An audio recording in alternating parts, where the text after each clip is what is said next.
Wow! Al Pacino! It's not Al anymore. It's Dan! Dunkachino? Power Dan! This is a video review for Otaku Gamers UK.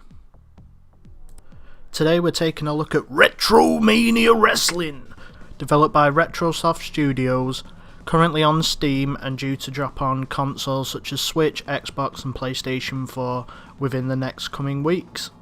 Retromania Wrestling is the official sequel to WWF Wrestlefest, which was a title that was developed by Technos of Japan, famous for games like Double Dragon and the River City Rampage games. WWF Wrestlefest is well known by its fans as an over-the-top arcade experience which brought wrestling to arcade cabinets across the world. It's seen critical acclaim, and Retrosoft Studios have finally taken the reins and decided to make a sequel, much in its vein but without the WWF license. So we're going to take a look at the game and see how it plays off. So before we start this review, I only have one question to ask the thousands in attendance and the millions watching at home. Are you ready? So the first thing to note about Retromania Wrestling is it doesn't have any official wrestling license. Instead it's made up of legends and indie stars as well as some current AEW wrestlers. The roster features Hawk and Animal of the Legion of Doom fame, Tommy Dreamer, Hollywood Nova, Blue Meanie and Stevie Richards of ECW/WWE fame, Nick Aldis, the National Treasure NWA champion, Colt Cabana, and others such as Matt Cardona, Brian Myers, Nikita Koloff, Warhorse, Austin Idol, Zack Sabre Jr., Jeff Cobb, and the main character for the story mode, Johnny Raptro, who is currently known as John Morrison in WWE. Also coming soon is some more DLC characters such as the Cowboy James Storm and Chris Bay. More possible DLC in characters from Matt Mania, as Retrosoft Studios also own the license for that, so we may see wrestlers such as the Insane Warrior in the future. The roster I found was quite an enjoyable mix of characters. There was someone for everyone. It was good to see characters like the Meanie and Hawk and Animal once again in a game.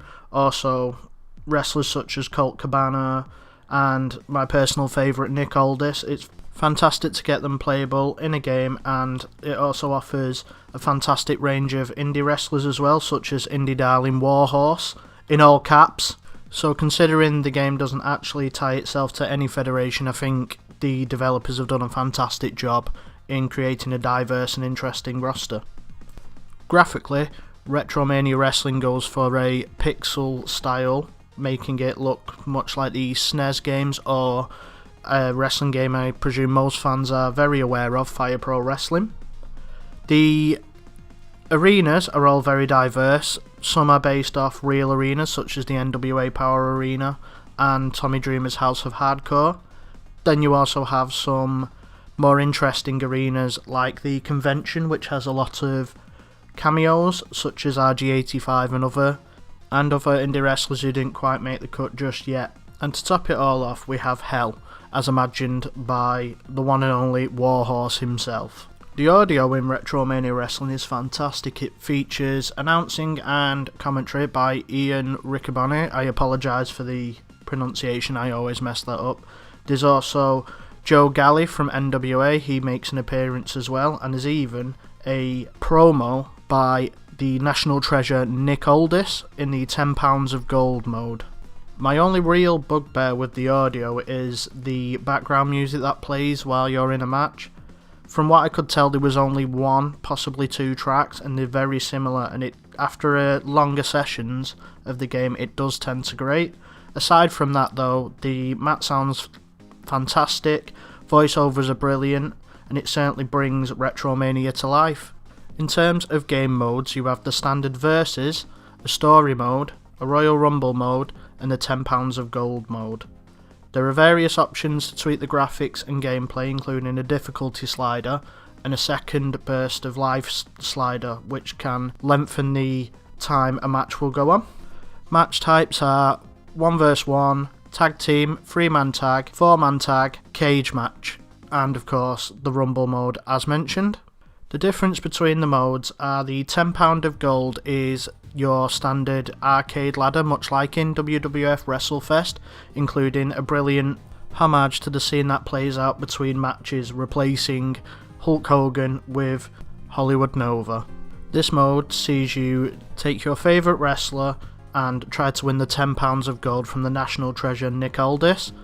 When you eventually do this, you then have to defend the title in another 5 matches, with the last one culminating in yet again a rematch from the national treasure himself. The Royal Rumble is about as chaotic as you could possibly imagine, with the ability to have up to 8 wrestlers in there at any one time. Being it's done in an arcade style, it's extremely hectic and at times it can be hard to follow what's going on. But all in all, it's a fantastic arcade experience, which is something Retromania Wrestling has strived to nail with this title. Finally, talking about the story mode, you take Johnny Retro, aka Morrison, aka Mundo, aka Impact, after a serious injury has written him off for a couple of years. Stevie Richard offers to help you out and rehabilitate you as you once again want to rule the wrestling world as the guru of greatness, the shaman of sexy, Johnny Retro. Throughout this story mode, you can make various choices which will determine whether Johnny Retro sees his career as a face or a heel. These are usually done with dialogue choices after matches. The writing ranged from quite referential for wrestling fans to sometimes cringy at points. Zack Sabre Jr. seems to have a fascination with calling people ham and egg or ham and eggers.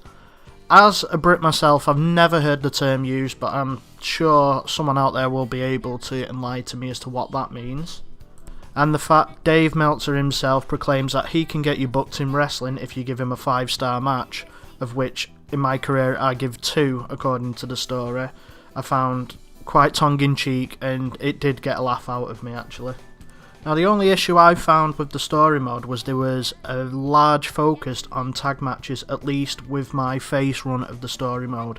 I do understand the bulk of WWF Wrestlefest was tag matches, but when you have Tommy Dreamer telling you House of Hardcore mainly focuses on single competition, and only 1, possibly 2 of the matches you have there is singles, it kind of grates a bit.